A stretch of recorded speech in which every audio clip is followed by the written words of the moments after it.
So you've heard it all before. Just follow your heart. But what if your heart's been leading you in circles? Well, today we're flipping the script and we're talking about love as a system, one you can optimize, measure, and actually get better at, just like your dating skills, your finances, or your golf swing, in my case. So my guest is Zoey Charif, author of Love Can in Fact Be Calculated. It's a book grounded in 20 years of research and data analytics from UC Irvine. She's here to share a scientific framework that helps you improve at both self-love and partner love. And yes, we're going to dive into emotional intelligence, compatibility metrics, maybe even some tarot of what actually predicts long-term romantic success. So whether you've been burned by bad instincts or confused by mixed signals or just want to date like a guy who gets it, this episode will give you a smarter, clearer path forward. So you're listening to the Inner Confidence Podcast. My name is Robbie Kramer. I've been a coach since 2007, and I've helped countless men rapidly achieve all of their social and dating goals. My mission is simple: to help you position yourself to meet stunning women, make awesome friends, en route to becoming the most confident and attractive version you can possibly be. I'm absolutely obsessed with giving you the most leveraged ways possible to win the game, so stick around, let's go. Let's dive in. So Zoey, welcome. Thanks for coming on. Thank you so much for the intro. That was very well said, very well put. I hope I got everything right. Yeah, no, it was on point, better than me, in fact. I love it. So yeah, I'll need that script. So can you kind of share the origin of your love formula and, how did your analytics background get you into all this, and just kind of give us your story? How'd you get into all this work? Sure. Well, about 20 years ago, when I was in college, I was studying criminology. So I've always had a very deep intrigue and passion for human behavior. Around the same time, I was dating someone that I was madly in love with, and I was cheated on. So all of a sudden, my laser focus on about human behavior was now about love, betrayal, and essentially how to avoid getting hurt, because it was just such a painful experience for me. So with that, I was searching online and I had a ton of tabs open, and there was one in particular that really stuck out. The article said something to the effect of, you can't fall in love with someone unless they're a match. And the author did not realize how significant that was, right? So essentially the way my brain works is like, okay, well, let's dive in deeper. So essentially I started asking myself, how do you evaluate a match? So that's how the formula came about. It started as, you just list your top 5 values. You measure yourself against each of the values. So essentially, how do you measure up to your own standards? Mm-hmm. And then eventually, as I was applying the formula and the theory to my own relationships, I realized that it wasn't taking into account attraction, magnet, right? And the magnetism that you feel for someone. So then I extended it to top 5 trait preferences that is not necessarily based on what you want, but based on your own patterns, right? Okay.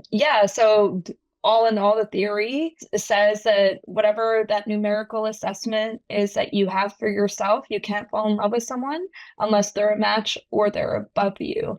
And eventually, when I took data analytics in school at UC Irvine, I confirmed that, in fact, the people who rated their partners as less than them, again, numerically, ended up eventually breaking up, whether it was a mutual breakup, an on and off relationship they were broken up with, or they were doing the breakup. So yeah, I confirmed it. I validated the theory. Well, I love that, because I feel like my 20 years of, being a dating coach and just obsessed with this whole field of study led me to, I think, the strongest conclusion in my own life, which is that if you don't have what I kind of call like an equally invested relationship, it's not going to work. And I've quantified that as both people feeling like they both got a little bit lucky, not super lucky, but both people feeling like, they're like, I got lucky, and they feel like the other person got lucky. And that's so hard to find. Yeah. And all of my relationships that failed, for a long time, I always felt like I was kind of settling, and I kind of felt like, I was a jerk, and I was always breaking it off with women. And then I remember having this thought when I was in my early 30s. I'm like, I wish just for once, like, I could experience the other side, where I was so into a girl and then she dumped me, and then I got like a massive dose of that for like 3 straight years, which was Oh terrible. no. Oh, be But careful what you ask for, that careful what you universe will wish for. respond. Right.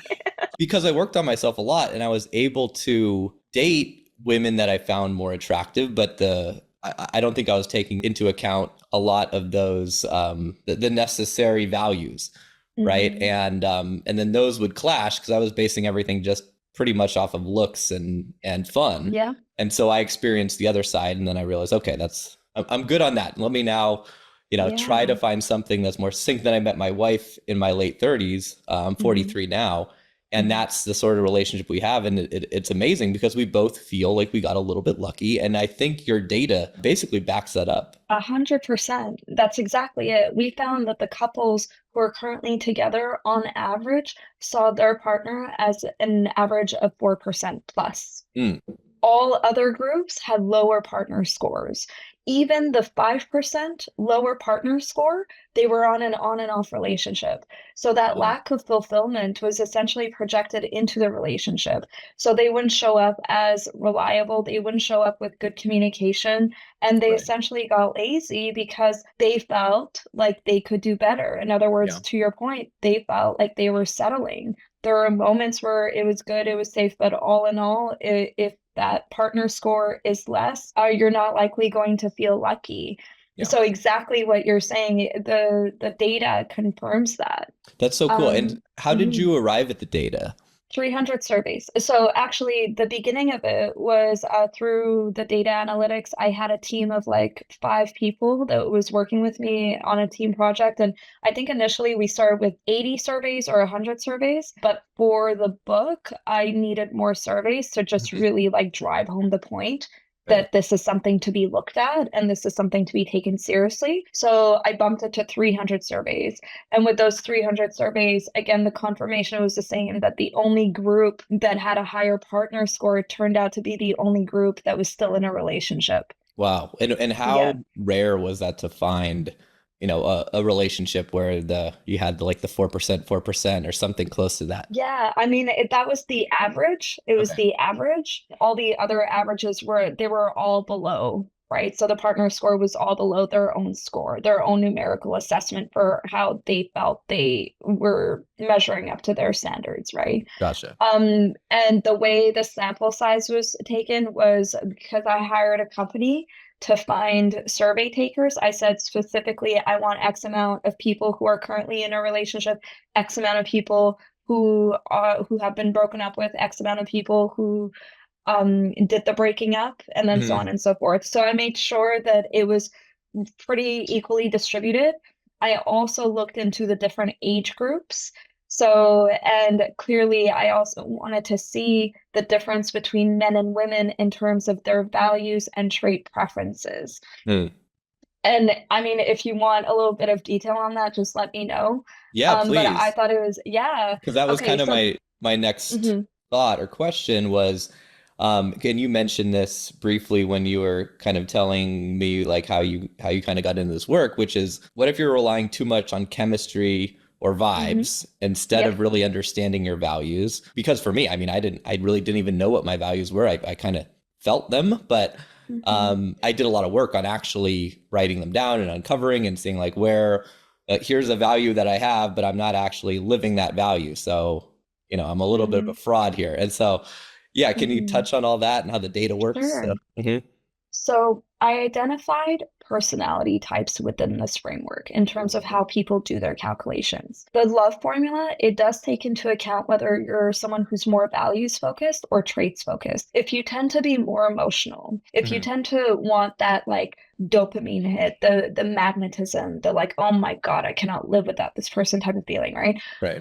You are more traits focused. So within these two groups, there's a healthy type and an extreme type. You can be a healthy practical, which means that your values leaning, or you can be an extreme practical where you only focus on values and Mhm. not enough on traits. Then you can be a healthy emotional where your traits leading, right? Or Mhm. you can be an extreme emotional, and that's where you completely bypass the values and you're like, I don't get care. Like Right. all I want is that magnetism. Right. So I do believe that we've all fallen into the extreme emotional bucket. I Yeah. know I have. That's what I wouldn't say it caused my heartbreak, but it probably would have been less intense if I had reviewed the values and seen if we're a match there, Yeah. right? Because I'm sure it's Um, like if you're going highly on the traits, you're totally sort of ungrounded in the relationship and you're probably very anxiously attached and dependent. Odds are they're not having your values anyways. So they do yeah, things that don't really work for you. And you're like, what do I do about this? I'm so attached. I don't want to get out of it. And then yeah, you just end up in this, I guess, toxic situation I found myself in many times. And I see that's that the exactly it. most with guys who are just kind of obsessed with this fantasy of finding their dream girl or finding their perfect type is one I hear a lot. Like she has to look a Hmm. certain way or have a certain sort of personality. But then I never see those relationships really working out. And I think it's Yeah. exactly what you're talking about here. Yeah, and I mean, that's on point. So, what we found from the surveys is that across the board, what people were looking at was honesty and dependability for their top value. And the top value for traits was generosity and kindness, Okay. right? And I was so happy to see that because it shows that the majority of people understand what a long-lasting relationship needs, right? You need a rock, you need someone who's reliable and who has a good heart, who's not going to be selfish, Yeah. right? And who will be there for you. With that said, if we are too traits leaning and some of those trait preferences are destructive, that's where it's a really big red flag. In Mm. fact, before I met my husband, the traits that I had that I was naturally into were not necessarily positive. And it's not until I put pen to paper that I realized that I fell in the extreme emotional bucket. So I was not paying attention to values, which is not okay, Yeah. right? Because you're essentially stepping into Right. self-harming tendencies. And also beyond that, the trait preferences, it's not like and they just were not necessarily conducive to a healthy relationship. Sure. So putting that pen on paper, I'm like, okay, why am I doing this? Right. So I started rewiring things in my brain. I'm like, no, we're not doing this anymore, Zoe. This is Yeah. bullshit. Like, no. Probably And I made it actually, easier to get over it, right? A little bit. it made it so much easier to get over. And beyond that, when I met Kevin, who does not necessarily fit my trait preferences, I told myself, wait, because he fit all the values. And Yeah. I knew that the trait preferences that I usually was, magnetized to are not necessarily great. So I'm like, let me just wait.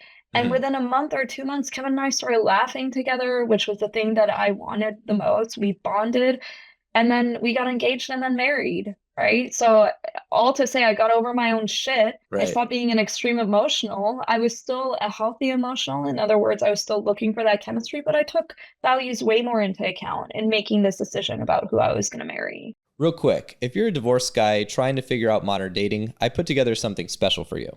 It's called the Social Funnel Method, and it's a 5-day free email course I made just for guys like you, guys who want to date high quality women and build a lifestyle that actually feels good again.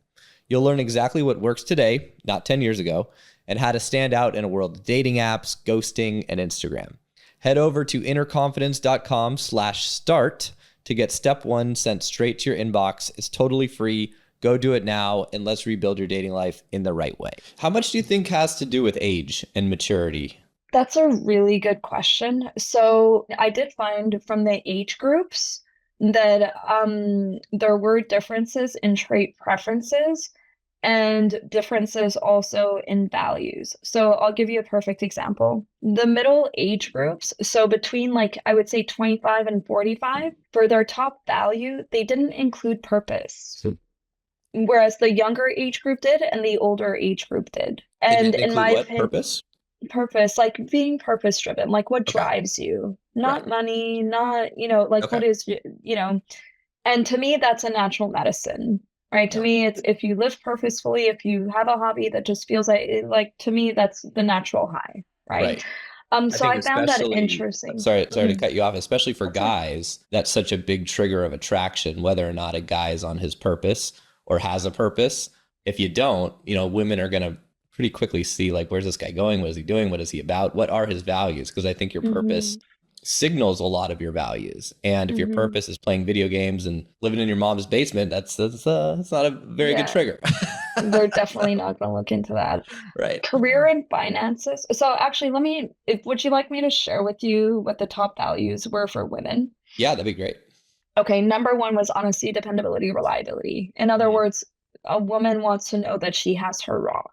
And believe me, the score that you have in your first 3 months can change within the next year, 2 years, 3 years. In fact, my husband and I, we've had our little ups and downs. This is normal. It's marriage, right? Mhm. But if you don't check that and if you don't put your pen to paper and are able to articulate what's missing from your partner, you're likely not going to climb out of a hole of Mhm. resentment and contempt, Right. right? Just So gonna that was blend. the number one. The second one was Sorry, communication style. when you say Uh-huh. your score's changing, Mhm. does that mean you need to take an assessment every year or so to make sure that value is still the same, or what do you mean exactly by that? Yeah, I'll give you an example. So Mhm. 6 months into the relationship, Kevin and I, we did the formula together. He was exactly 4% above me, actually, right? Okay. And he didn't realize I admired him. Yeah. And I'm like, yeah, I love you, right? And he didn't realize, and it actually Yeah. made him feel great, right? So here's the thing. After we were married, I think within our first year, things got a little rocky, right? We were not aligned. We Hmm. were arguing. We were not seeing eye to eye, so we did the formula together again. And here's what happened. Where I felt he was scoring less in dependability and reliability. In other words, where's my rock? I need my rock. I miss Hmm. my rock, right? He felt I was scoring less in communication manners. And it's true. I was getting a little too sharp with my Hmm. tongue, a little too impatient, right? Yeah. And, so we're both unhappy with each other. We're both projecting that shit into our relationship, and we're essentially doing this back and forth of, well, you suck, I'm going to reduce your score. Sorry, not in those words, but you Yeah. know what I mean. I'm And laughing we because do I this so literally had the same sort of fight, a little fight. It ended with a very good agreement with my wife like just 2 days ago, where yeah. it's exactly what you described. Where at the crux of it, she felt like I wasn't really kind of being there enough as her rock, and I felt like she Hmm. was being a little bit too cutting and too critical, which was Yeah. making me be less of a rock because I was, pulling Yeah. away a little bit. Just didn't really notice it, but like Mhm. that's literally what happens. It's like one side feels a certain way, the other side, and then you just kind of have this. It starts to build resentment. So luckily, we talked about it, and everything Exactly. was fine, and now we're great. But Exactly. yeah, it can sneak And in. that communication is so important. Hmm. The beauty of this framework is that it's a new way to articulate what's missing Mm. and a new way to assign like standards and whether someone is meeting your standards. Now, I always say this should never be used as a tool for bullying. Don't be an asshole, right? Hmm. But, like open up. It's okay, right? And have some examples there in terms of how your partner slipped with their communication or slipped with being reliable, Yeah. right? And again, the goal should always be there for each other, nurture the relationship, And so, right? how do you arrive at the score? You answer questions based on a scale of 1 to 5, 1 to 10, that sort of thing. Yeah, so Uh-huh. there are a few steps. So the first step is to assess your self-score. The Hmm. way you do that is by first determining what your top five values are. No one can choose this for you, Yeah. right? So if financial choices, career, purpose, whatever it may be, go ahead and list that. Then for each one, you measure how well you feel you approach that particular value. If you feel like you yourself are not such a reliable person, don't give yourself a top score, Yeah. right? If you yourself feel like there's room for growth career-wise or purpose, don't give yourself top score. Once you have that, that's your self score. Then you measure your partner against your values and see how they measure up. But then there's a second step for your partner, and you measure how well they fit your trait preferences. You average out the partner value and the partner traits, and that total score for the partner, that's what's to be compared with your self score.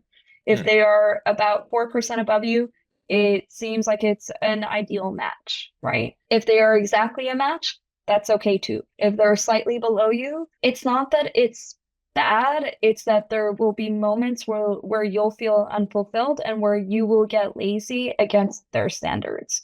Right. And then eventually it's a spiral. You know what I mean? Yeah, for sure. If let's say you're a single guy and you've been on a couple dates, with a woman and you're trying to decide, does this person, well, I guess you can't really guess where they're at, but you could take the inventory for yourself, correct? Uh-huh.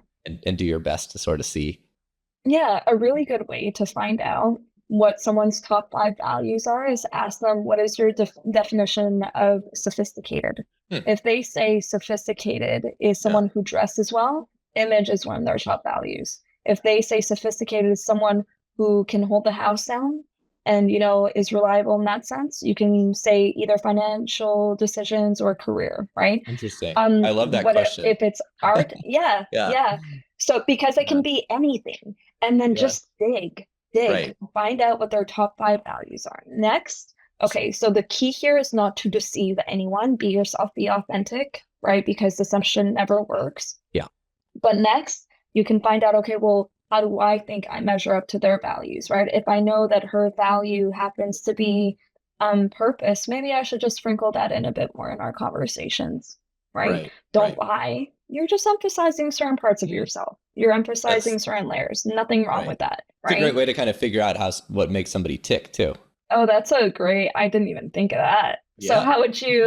what would the question be? What is your deal breaker, or what is Well, if you just ask them the thing that you just said, what was the question that you what said? is your definition of sophisticated? Oh Right. yeah. What's your definition of unsophisticated? That would be Yeah. Totally. You ask I that, love like, that. totally normal thing to ask on a first date, maybe Yeah. like 20, 30 minutes in after you break the ice. Like, I even tell my clients to play this, it's called the questions game. I'm sure you played it when you were a kid or wherever, just basically, you ask a question, then I ask a question, and you have to be Uh-huh. honest, and you're supposed to ask questions that make the other person either slightly uncomfortable or embarrassed. So you can ask, probing questions like that. Do people do that on first date? Oh yeah.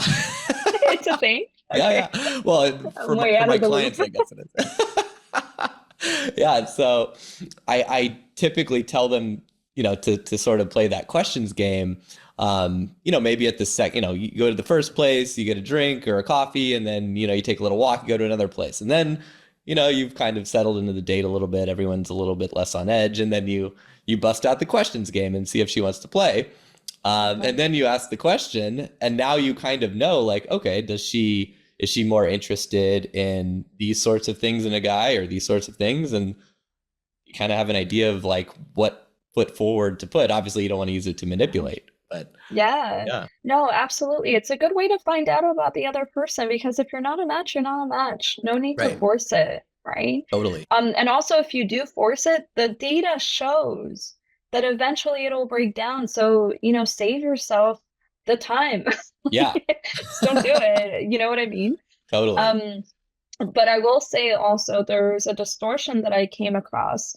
So when I say distortion, it can be like a manipulation of scores, or it can be what happens if you don't have a healthy approach to scoring and your Okay. scoring method. Okay. So one of the distortions is the deceiver, right? So there's a high level deceiver, mid, and low. If it's low, it means that you're just kind of, Oh, there's a you're word for it, withholding, withholding or omitting omitting. omitting Hmm. you're omitting certain facts about you. Not a big deal, right? If Yeah. you're mid, you're talking about it, you're including the information, but you're not providing the whole truth. And then if you're a high level deceiver, and this can happen with your partners, this is a straight up Yeah. lie. Like, I'm CEO of such and such, and it's simply not true, and they haven't held a job for like 3 months. You know what I mean? This always comes out. Always, always. So whether you're a woman looking to snatch a guy who's got a high score and you're like, let me convince them I'm also a high score, or if you're a man, who's looking to impress a woman, that is never the safe way to go. The Yeah. safest way to approach is to be confident about your own score. Mm. Another thing that the analytics found is that the people who were currently in a relationship had high self-score. In other words, if you don't respect yourself. If you think that you're not approaching life in a respectable way or in a loving way, if you don't have self-love, you are not likely going to sustain a relationship. So that Yeah. cliche, you can't love someone else unless you love yourself, is numerically validated. I love that. My clients are so annoyed with me when I say that. But it's true. It's true. You will Yeah. not sustain the relationship per the data, right? The So the other person's goal, gonna feel, they're gonna feel it. They're gonna feel that like you're lacking that confidence. You don't feel that way. You're gonna wear it like a bad it's gonna, cologne, and it's gonna hurt your exactly. score, Yeah, right? Yeah. exactly. Mhm. They're always going to pick up on it. So let's assume that one of your values is education. Okay. And let's assume you're on a date with an MD and you Okay. happen to have a bachelor's or nothing at all. Yeah. Okay. You could either lie about that or you could be confident in yourself that there are different tools of education out there. There are different modes of education. If you listen to podcasts, if you read articles, if you know a lot about the world, that is education. Yeah. Right? Yeah. So when you approach that person, say with confidence, I have a bachelor's or whatever it may be, or less, right? But go ahead and talk about your knowledge. It's okay. But that strength and that confidence will be felt. For sure. Yeah, I love that too because there's such a draw to potentially, fib the truth, or if you feel like they're higher status in a certain area, your insecurity is going to come out if you feel like you're not owning it, right? But what you Yeah. said is so important. Where you're like, listen, I may not have the PhD or MD, but I'm from the school of hard knocks and I've got a lot of life experience, and Yeah. that's, just as valuable, in a lot of cases more valuable than the book smarts. So Yeah. yeah. I love what you said. Own it. Yeah. Just own it. Be good, be strong, be confident, right? And in the end, these scores are all about perception. There's no truth in them, Right. right? You could see a PhD and give them a 20% if you wanted to because you're a jerk, right? Or you have high standards, right? Or you could see someone with like no certificate, not even a high school degree, but they're so intelligent in how they speak and they know so much. You could give them top scores. It's truly all about perception, not just for the other person, but for yourself too, Totally. right? I guess at the end of the day, you're grading yourself on these numbers, or not grading yourself, but you're taking inventory, and then Mhm. you're getting a score, and those are all based on perception, right? Yeah.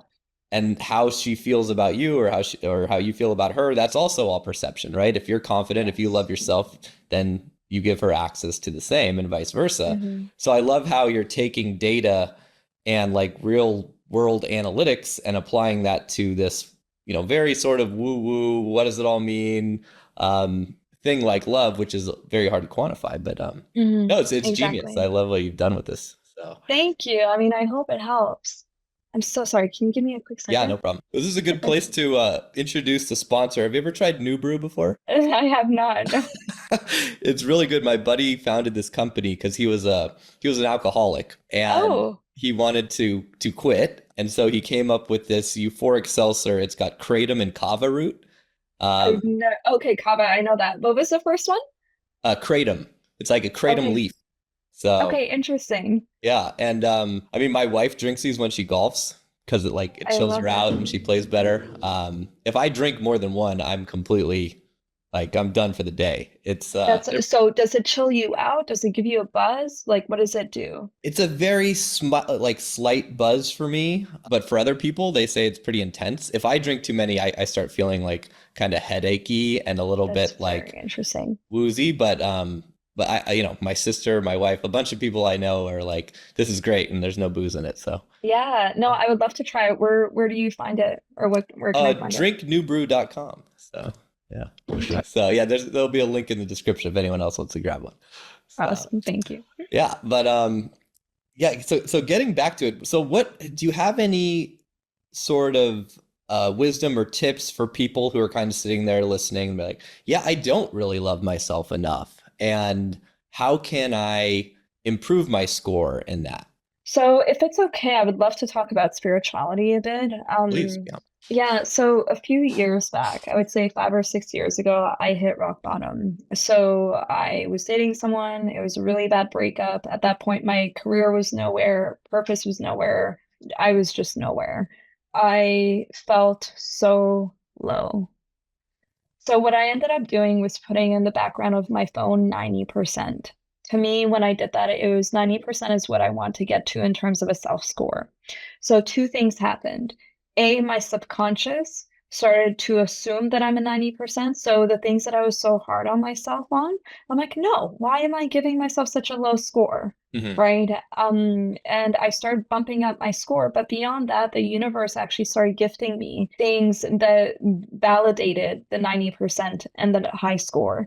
So when I had first done this, I think I was at like a 60%, which according to scores is below average for self-confidence. So Hmm. just a side note, for men, the average self-score was 73%. For women, the average self-score was 76%. So 60 Okay. was actually quite low Yeah. at that time. Hmm. And little by little, I started working on myself. I started reprogramming, reevaluating how I view myself. But beyond that, I feel like the universe was also gifting me, right? Yeah. And giving me reasons to feel like I am truly a 90%. So essentially, it was an affirmation. It was an affirmation that I did for myself. So there is a very strong spiritual element to this framework, as much as it's logical, because it's step by step. The affirmations, they are quite significant. Like the universe will respond to how you view yourself, right? How you Right. choose to view yourself. So that's one way to kind of increase your self-score. Another way, the book, in the back of the book, there's a guide on how to work on that. So, Hmm. for example, going back to education, if you feel like you score low in education, the idea is give yourself a list of things that fall within the realm of education, work on it day by day. Yeah. Even if there's like an upward trend in terms of how you feel you're improving, your self-score will improve, right? Your Hmm. perception of yourself will improve. That little nugget of knowledge that you picked up from the podcast will make you feel good. Your Yeah. serotonin will be, activated, your dopamine, and you'll feel accomplished, right? So because we're looking at perception, much of that is based on emotion. How do you Right. emotionally feel about yourself, right? Totally. Yeah. Yeah, so those are the two ways I would suggest to increase the self score. A, Yeah. by understanding there's a spiritual element to it and a subconscious element, and B, action, right? Yeah. Ask yourself what falls within the realm of this value and what can you do to make yourself feel better. I love that because it actually takes a feeling and gives you an actionable step to improve at it, right? Because Hmm. I think guys get really frustrated, people in general, when they Yeah. hear the whole, no one can love you unless you love yourself. Because it's like, okay, great, thanks. What the fuck do I do with that What the now? fuck am I supposed to do? Well, thanks a Thanks. lot. I guess I'm Yeah, fucked, I know. right? But here you can take an inventory, you can figure out your values, and you can assign a number, and like you said, ask yourself like, how can I improve? And just from that alone, I feel like the universe will start to help you because you're putting awareness and consciousness on something that prior to that felt kind of woo woo or airy fairy. Exactly. Yeah. Exactly. The universe loves it when you're specific. Mhm. If you specifically want to work on education, you specifically put, your intention behind it, the universe will specifically gift you with reasons to feel like you're educated. You know what I Wow. mean? Yeah, I'm curious how tarot plays into this. And before you answer, let me take a guess. I feel like tarot is very helpful for sort of figuring out some of your emotions and what your values are, and how you can level up in certain areas, and how you can sort of see your own patterns and the characters in tarot. These archetypes, like the magician and the sorcerer, all these, like, you can see yourself in them, and the positives and the weaknesses or the benefits. And I know you've got a big background in that. And I tell my clients all the time that they should study tarot or Mhm. astrology, things that they're, first of all, they're very relatable. And Mhm. most guys don't. So you have a little bit of a leg up on a date or something like that because so many Yeah, women are into it. So it's a great way to yeah. connect. But I mean, tarot is an interesting science, because it takes into, first of all, it's meant to be spiritual, but it takes into account all the elements, right? So swords is intellect. Cups are emotions. You have the pentacles that deals with your money, and you have the wands that deals with your drives and your passion. When you pull out a card, so if you have a very specific question, the question might be, how do I want to show up on the date? Or universe, God, angels, or subconscious, your own subconscious, please guide me in terms of how I can best approach this date.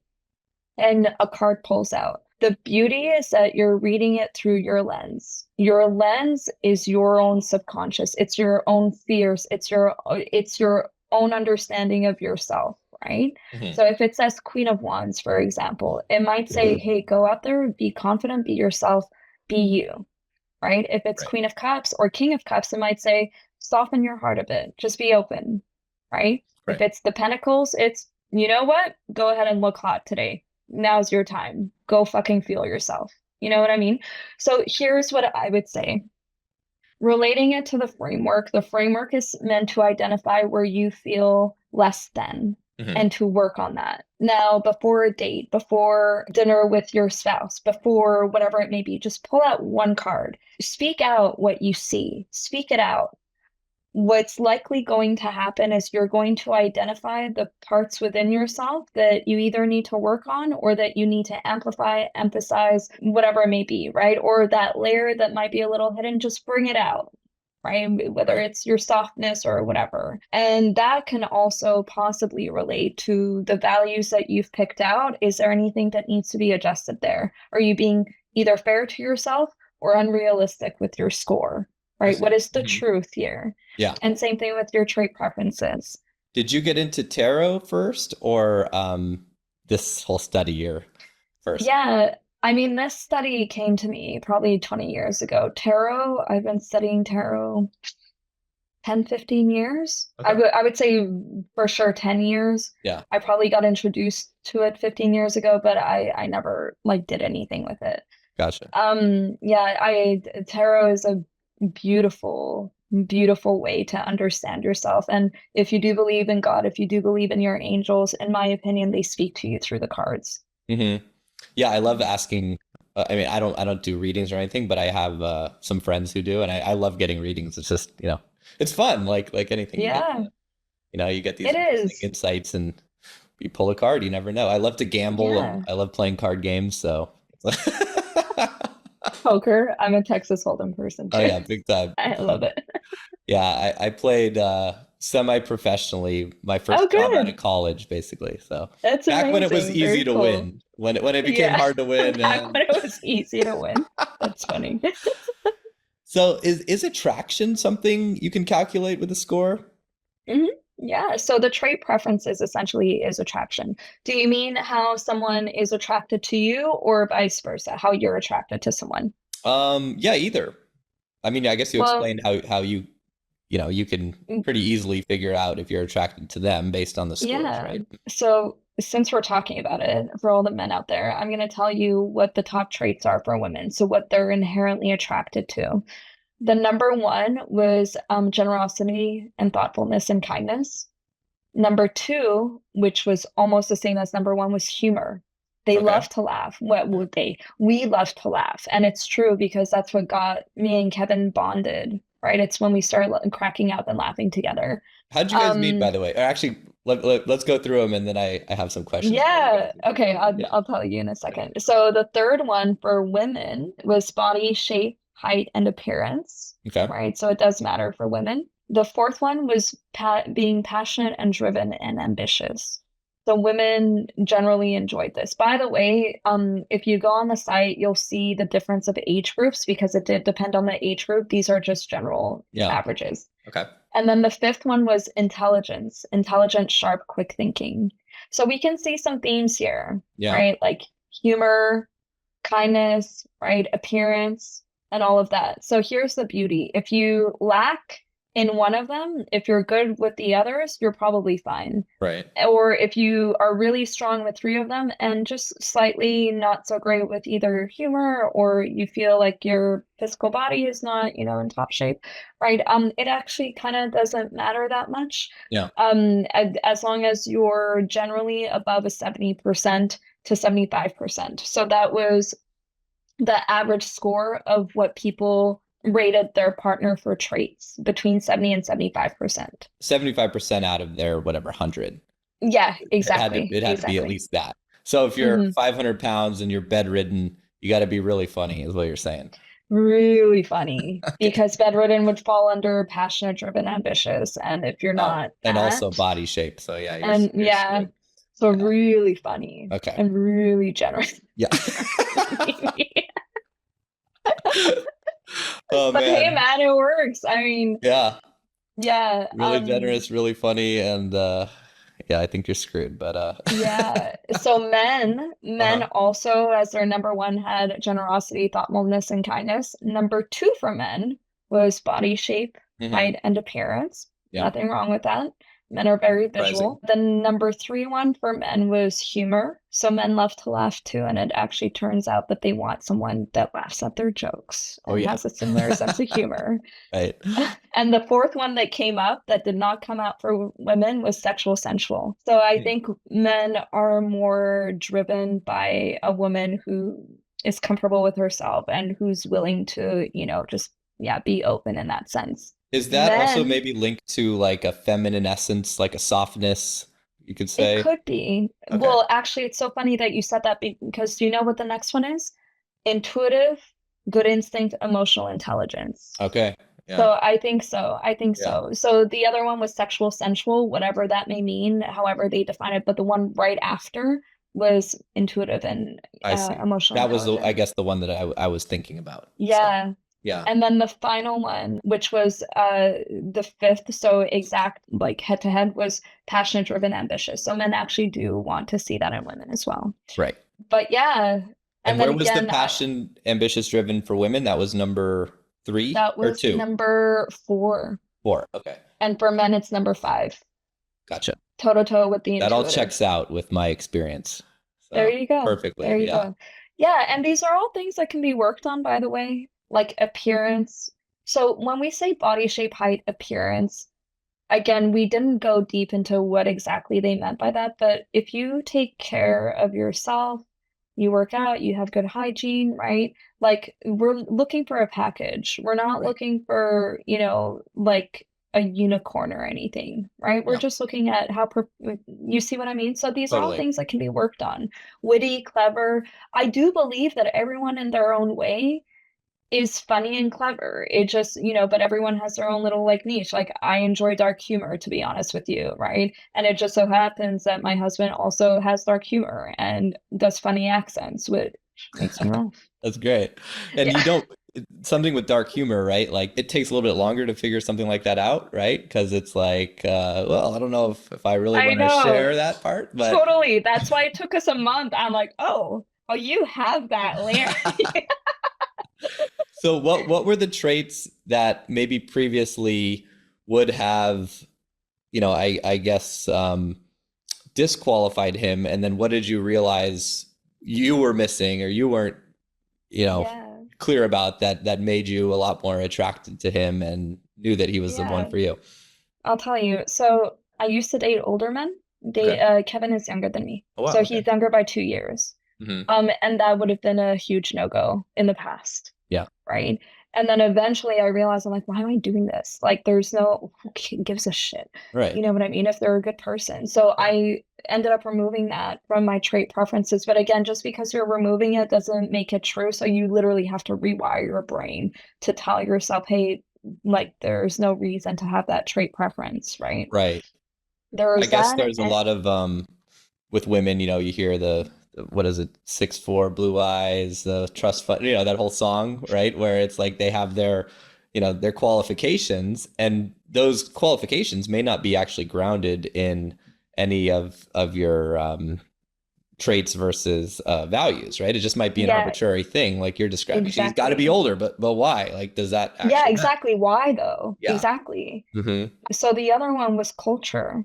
So I'm Afghan. In my past, I've tended to like be more attracted to people who are of my culture, right? Okay.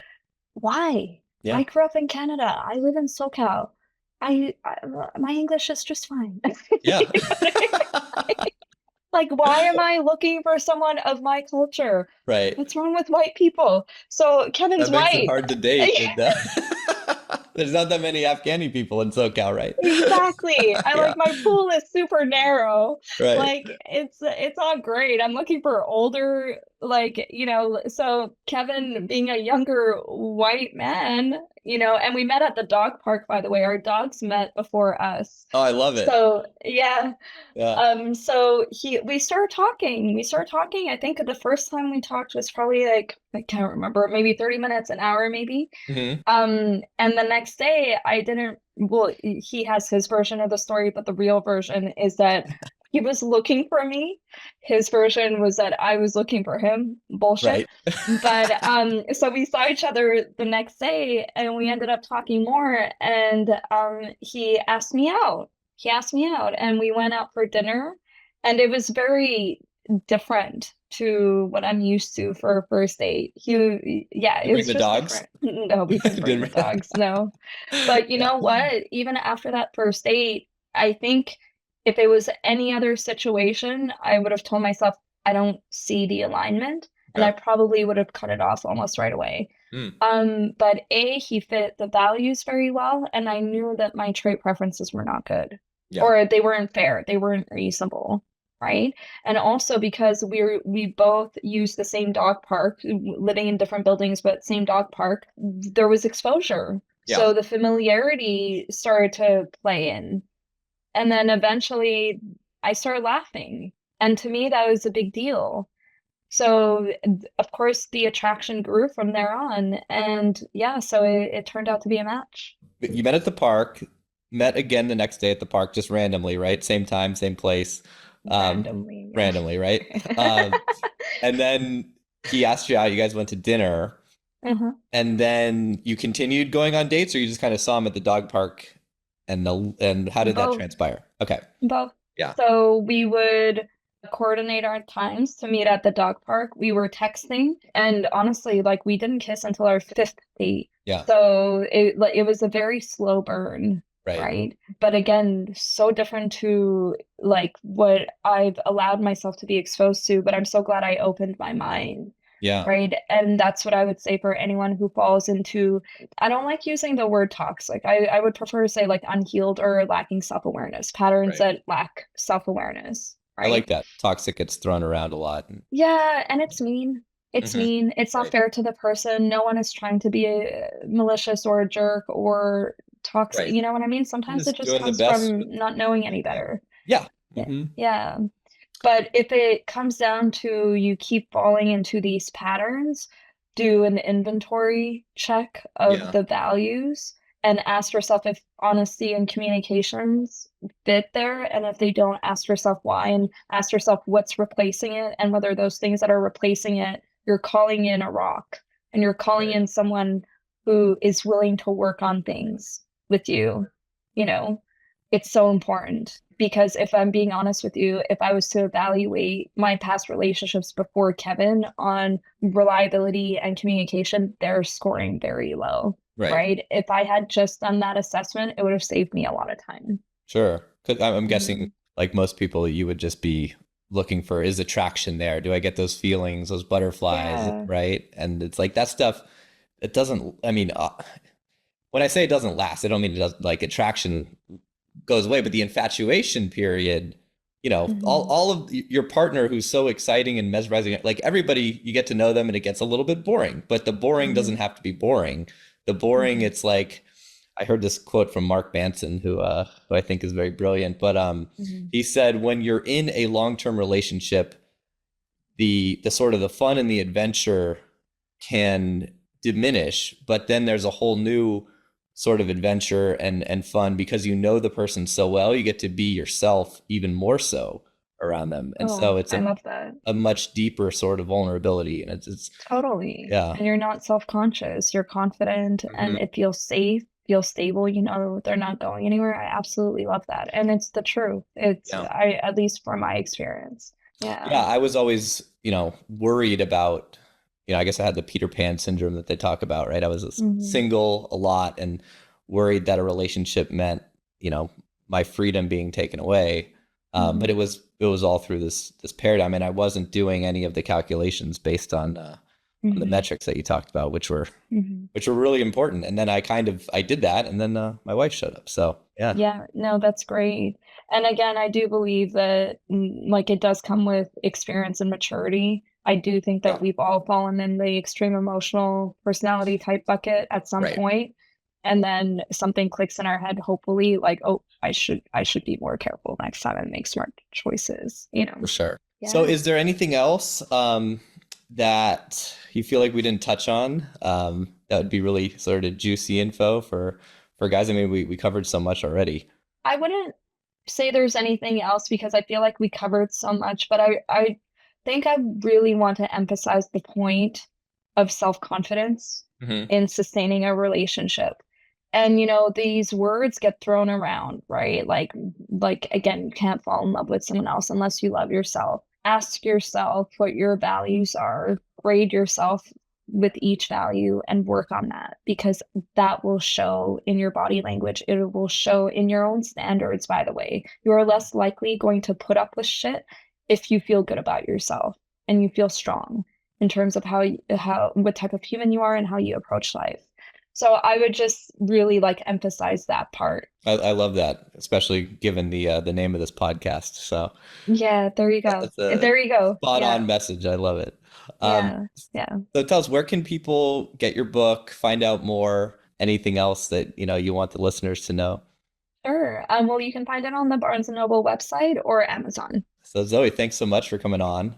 Thank I you. learned I had so a lot of much. fun. I'm sure everyone listening. I'm gonna take the survey or whatever you call it, the questionnaire, and Yeah. sort of figure out where I'm at, and I'll have my wife do it. Yeah. It'll be fun. And Uh, actually, once you do the assessment, if you ever want to kind of like gain more understanding in terms of how to interpret it, just ask me. Ask me. okay. I know this up like the back of my head. Yeah, I'd love to. I'll do that for sure. Okay, cool. Well, thank you so much, Robbie. I appreciate it. Thanks, Zoe. Appreciate being here. Yeah, thanks so much for coming on. Have a great rest of your day. You too. Bye. Bye bye. Out of all the guys I know, the only ones who managed to consistently win the game are those who built and invested in a high status social circle. You can certainly approach women and try your luck on the apps if you're a Chad, but those strategies simply don't work consistently to attract top tier women and awesome friends into your life. But for most guys, the idea of building a social circle can feel overwhelming, so they continue to hunt for women in their usual ways and end up settling for a girl they were never really that excited about in the first place. To avoid this fate, join our community and instantly plug into a highly vetted social circle of cool dudes to network and navigate your journey with. You already know it's hard to find wingmen because the good ones don't stay in the game very long. Many of our members travel together, end up living together, build amazing circles, and even businesses together, both in the West and in many of the best locations around the globe with gorgeous women and low cost of living. I'm extremely careful who I let into this community, but if you feel like you'd make a good fit, you can apply to join. The link's in the description.